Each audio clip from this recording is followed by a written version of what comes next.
दिया गया है। पहली जो प्रोसेस इसकी स्टेप है उसका नाम है selection and isolation of the desired foreign DNA. जो डिजायर्ड फॉरेन डीएनए है, मतलब कि पहले हम चुनाव करेंगे कि हमें बनाना क्या है, हमें किस चीज का निर्माण करना है, उसका हम पहले चुनाव कर लेंगे।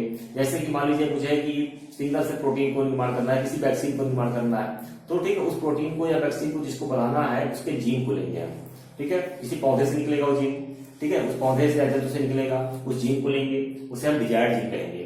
उसको हम उस सेल से जिसमें चाहिए एनिमल में प्लांट में उस सेल को लेंगे, सेल को ब्रेक करेंगे लाइसोजाइम से और उसमें से उस जीन को हम निकाल लेंगे। उसे हम उसे इसी पर कहते हैं selection and isolation of desired foreign DNA. निकालने के बाद जो बना हुआ फॉरेन डीएनए है, जिसे हम फॉरेन या विदेशी डीएनए कहते हैं, इसको हम पैसेंजर डीएनए भी कहते हैं, इसे हम जो है पैसेंजर डीएनए भी कहते हैं। और इस डीएनए में हम देखेंगे कि कोई एक ऐसी साइट होगी जहां पे जो है इसको हम रिस्ट्रिक्शन एंजाइम EcoR फर्स्ट से काट पाएंगे। तो इस साइट को हमने देखा कि यहाँ पे एक जो है न्यूक्लियोटाइड बेस का जो है सीक्वेंस प्राप्त हुआ, जिसे हम कहते हैं जैसे AAGGC ऐसे करके कोई सीक्वेंस प्राप्त हुआ, या GAATTC EcoR फर्स्ट के द्वारा कटने वाला एक प्रकार का पैलिंड्रोमिक साइट है। इसको हम रिस्ट्रिक्शन साइट भी कहते हैं, इसे हम EcoR फर्स्ट साइट भी कहते हैं।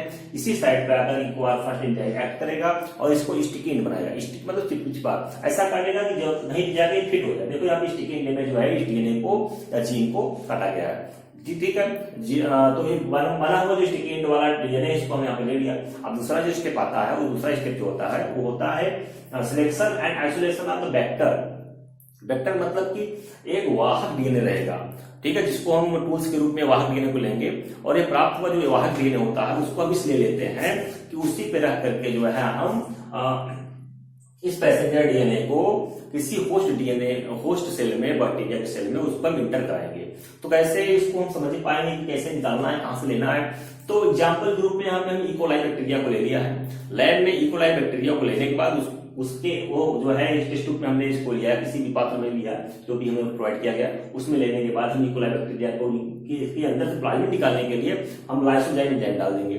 इससे बैक्टीरिया की सेल वॉल जो ब्रेक हो जाएगी और सेल वॉल ब्रेक होते ही जो है प्लाज्मिड आएगा बाहर। इस प्लाज्मिड को जो है लेकर के हम देखते हैं जो प्लाज्मिड बाहर निकल के आया है, इसकी स्ट्रक्चर को थोड़ा शॉर्टकट में हम बता देते हैं चल समझने के लिए कि जो प्लाज्मिड होता है या extra chromosomal part of DNA होता है, या बैक्टीरिया का एक्स्ट्रा क्रोमोसोमल पार्ट होता है जो कि इसके मेन डीएनए से अलग होता है, किनारे पे होता है, गोल होता है। इस डीएनए की अगर हम बात करें तो इसमें बहुत सारे साइट दिखाए गए हैं। यहाँ जो साइट ये होते हैं इसको हम समझा देते हैं क्या होता है। अगर प्लाज्मिड भी 2 नंबर का जो है 60 आ सकता है एग्जाम में, जिसको हम यहाँ पे झटके में एक सामान्य तरीके से समझाने का प्रयास कर रहे हैं कि प्लाज्मिड होता क्या है और कहाँ पे क्या उपयोगी है। तो प्लाज्मिड होता है एक प्रकार का गोल्ड डीएनए ही है। डीएनए में अलग अलग तरह के जीन है। इस जीन न्यूक्लियोटाइड के बेस पेयर है, जो न्यूक्लियोटाइड बेस पेयर है उसमें स्पेसिफिक कैरेक्टर उसमें शो करता है। कहीं पे जो जैसे यहाँ पे EcoR फर्स्ट का साइड हमने लिखा है, यहाँ पे हमने क्या लिखा है EcoR फर्स्ट का साइड लिखा हुआ है। जो EcoR फर्स्ट का साइड होता है अर्थात कि जो एंजाइम EcoR फर्स्ट है, अगर यहाँ पे एंजाइम आ गया, इसी में हमने रिस्ट्रिक्शन एंजाइम डाला तो इसका मतलब ये डीएनए यहीं से कट जाएगा, ठीक है। अगर मान लीजिए हमारे पास EcoR फर्स्ट एंजाइम नहीं है अवेलेबल, तो दूसरा एंजाइम है CAL फर्स्ट, इसको डालेंगे तो यहाँ से कटेगा। हिंड थर्ड एंजाइम है, हिंड थर्ड का साइट है, अगर एंजाइम यहाँ पे डालेंगे तो इसका तो यहाँ से कटेगा। कहने का मतलब ये जो एंजाइम्स है ये सब एंजाइम के नाम है और उसकी साइट है इसमें, मतलब तीनों में से कोई एक हमने लेना है अपनी सुविधा के अनुसार और उसको यहाँ पे डालना है और इसको डीएनए को हम स्टिकी एंड में काट देने हैं। और इसको सबसे अवेलेबल सबसे अच्छी तरीके से जो लैब में प्रयोग हो रहा है वो है EcoR first restriction endonuclease enzyme, ठीक है, इश्चेरिचिया कोलाई स्ट्रेन फर्स्ट, जो कि सबसे पहले इस इश्चेरिचिया कोलाई की स्ट्रेन R से जो है निकाला गया था, ठीक है, उसकी बात यहाँ पे हो रही है। आगे बढ़ते हैं। इसमें जो है एक MPR और एक टेट्रासाइक्लिन R दिखाया गया है। MPR क्या होता है? MPR का मतलब होता है एम्फीसिलिन रेजिस्टेंट जीन है। ये क्या है? एम्फीसिलिन रेजिस्टेंट जीन है। जो एम्फीसिलिन होता है वह एक प्रकार का एंटीबायोटिक है और दूसरा टेट्रासाइक्लिन जो है रेजिस्टेंट जीन है। टेट्रा R मतलब resistant gene, tetracycline resistant gene, अर्थात कि MPR एम्फीसिलिन और टेट मतलब टेट्रासाइक्लिन दोनों एंटीबायोटिक हैं। हम जानते हैं कि एंटीबायोटिक दवाई क्या होती है, बैक्टीरिया को मार देती है। क्यों मारती है? क्योंकि उसका प्लाज्मिड और उसके डीएनए को डिस्ट्रॉय कर देता है वो। ठीक है, तो हम यहाँ पे क्या करते हैं, ऐसे कुछ बैक्टीरिया होते जो कि कोई भी एंटीसिलिन या टेट्रासाइक्लिन कोई मेडिसिन उसको दो मरेगा नहीं। क्यों नहीं मरेगा? क्योंकि उसके अंदर जो है ये प्रकार के जीन है, उसके अगेंस्ट उस एंटीबायोटिक के अगेंस्ट वर्क करने के लिए जो है उसमें प्रोटेक्ट करने के लिए उसमें जीन अवेलेबल, इसका नाम है एंटीसिलिन या टेट्रासाइक्लिन रेजिस्टेंट जीन। तो इस जीन की अवेलेबिलिटी कहाँ होती है? वो होती है प्लाज्मिड में। इसकी प्रेजेंस के कारण जो होता है इसमें एंटीबायोटिक का जो है काम हो नहीं पाता।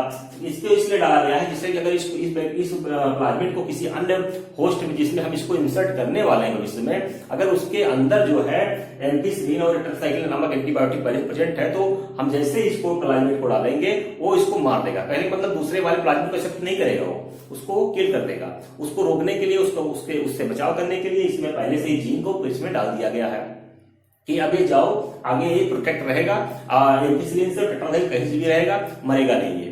ठीक है, इसीलिए इसको ऐसा किया गया है। इसमें एक होता है ओरिसाइट। ओरिसाइट का मतलब होता है ओरिजिन ऑफ रेप्लिकेशन साइट। अगर इसकी नंबर ऑफ कॉपी बननी है, हम जानते हैं फ्यूचर में क्लोनिंग करेंगे हम इसको ले जाकर के। ठीक है, जो टॉपिक हम पढ़ा रहे हैं ये टॉपिक जो है ये टॉपिक नहीं है, ये टॉपिक मल्टी टॉपिक है, ये बहुत इंपॉर्टेंट टॉपिक है। अभी इसको समझाएंगे इसमें क्या क्या क्वेश्चन सॉल्व कर लेंगे एग्जाम में आने पर, कौन कौन से क्वेश्चन इसके इस टॉपिक के आधार पर सॉल्व कर लेंगे, उसको हम यहाँ पे समझाएंगे भी कि क्या क्या टॉपिक इसमें सॉल्व होने वाले हैं। लेकिन पहले बता देते हैं कि जो प्लाज्मिड होता है, प्लाज्मिड जो ओरिसाइट होता है, ओरिजिन ऑफ रेप्लिकेशन साइट कहते हैं इसको इसी जगह पे डीएनए जो है अनवाइंड होगा और इसी जगह से जो है इसकी प्लाज्मिड की जो है कॉपी बनेगी। अगर एक प्लाज्मिड है इसकी कॉपी, बहुत सारी कॉपी बनानी है, चाहे जहां पे बनानी है इस कॉपी को, यहीं से खुलेगा ये जो है जो सर्किल है यहीं से खुलेगा और इसकी कॉपी बनेगी क्लोनिंग के समय, जब हम कल्चर करेंगे तब। आगे बात करते हैं, ये प्लाज्मिड, हमने प्लाज्मिड के बारे में बताया शॉर्टकट में। जो प्लाज्मिड हमारा है, इस प्लाज्मिड को हमने इकोआर फर्स्ट एंजाइम इसमें डाल दिया। जैसे ही इकोआर फर्स्ट एंजाइम डाला, एक कट करके स्टिकी एंड बन गया। इसमें एक जहां पे इकोआर फर्स्ट का साइड था वहीं पे कट करके स्टिकी एंड बना दिया।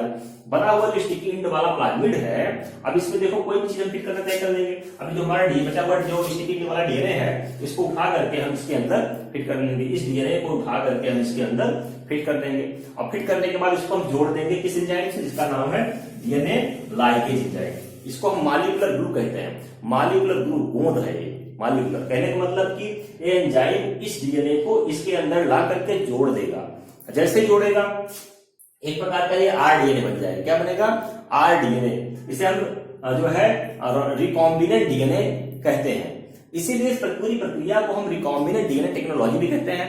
यह एक प्रकार का इंजीनियरिंग का प्रोसेस है, इसीलिए इसको हम जेनेटिक इंजीनियरिंग कहते हैं।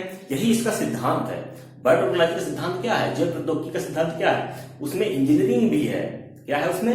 इंजीनियरिंग भी है। इसलिए इसको हम जेनेटिक इंजीनियरिंग, इसका प्रिंसिपल, इसी सिद्धांत पे इसको हम कार्य कराया जा रहा है, उसी सिद्धांत पे इसको बनाया जा रहा है। ठीक है, तो उम्मीद करते हैं कि ये यहाँ पे जो आरडीए टेक्नोलॉजी के द्वारा बना हुआ इसमें 2 स्टेप है। जो इसका तीसरा स्टेप यहाँ पे फॉर्मेशन ऑफ द आरडीएनए है, काइमेरा का फॉर्मेशन। इसको हम आरडीएनए को हम काइमेरा भी कहते हैं, का फॉर्मेशन हमने करके दिखा दिया। कहने का मतलब आरडीएनए टेक्नोलॉजी पूरी नहीं हुई है, अभी केवल हमने इसके 3 स्टेप बताए हैं। अभी 3 स्टेप और है, जिसको हम आगे इसको इरेज करने के बाद हम आगे बताएंगे, इसी वीडियो में बताएंगे हम कि कैसे आरडीएनए जो बना हुआ आरडीएनए है, जिसको हम रिकॉम्बिनेंट डीएनए कहते हैं। ऐसा डीएनए जिसमें ऐसा प्लाज्मिड जिसमें फॉरेन डीएनए होता है, जोड़ दिया जाता है, उसे हम आरडीएनए या रिकॉम्बिनेंट डीएनए कहते हैं। इसीलिए पूरी प्रोसेस को हम आरडीएनए टेक्नोलॉजी या रिकॉम्बिनेंट डीएनए टेक्नोलॉजी कहते हैं। इसीलिए इसको हम जेनेटिक इंजीनियरिंग भी कहते हैं। और इससे अब आगे की जो प्रोसेस में आएगी, इसमें जो बना हुआ जो प्लाज्मिड है, इसको हम एंटर कराएंगे किसी बैक्टीरियल होस्ट में, किसी सेल में एंटर कराएंगे और उसका करेंगे कल्चर करने के बाद वो बैक्टीरियल सेल के अंदर जो है इस आरडीएनए की कॉपी बनेगी, उसे हम कहेंगे क्लोनिंग। तो इस प्रकार से अगर कोई भी क्वेश्चन आता है कि आरडीएनए टेक्नोलॉजी क्या है, या इसे कहते हैं पुनर्संयोग जैव प्रौद्योगिकी, क्वेश्चन करके आता है बोर्ड कक्षा 12 जीव विज्ञान में कि आरडीएनए टेक्नोलॉजी या रिकॉम्बिनेंट डीएनए टेक्नोलॉजी क्या है, जेनेटिक इंजीनियरिंग क्या है, क्लोनिंग क्या है। इस सारे क्वेश्चनों को हम एक बार में सॉल्व कर लेंगे। यहाँ पे एक ही डायग्राम सॉल्व करेंगे। डायग्राम एक है, क्वेश्चन कई सारे हैं, नाम बदल करके कोई कुछ भी पूछेगा, डायग्राम नहीं बनेगा। अभी इसके बाद 3 स्टेप इसके और हैं। कंप्लीट स्टेप पढ़ाने के बाद ही इस वीडियो को ब्रेक करेंगे। आगे बढ़ते हैं।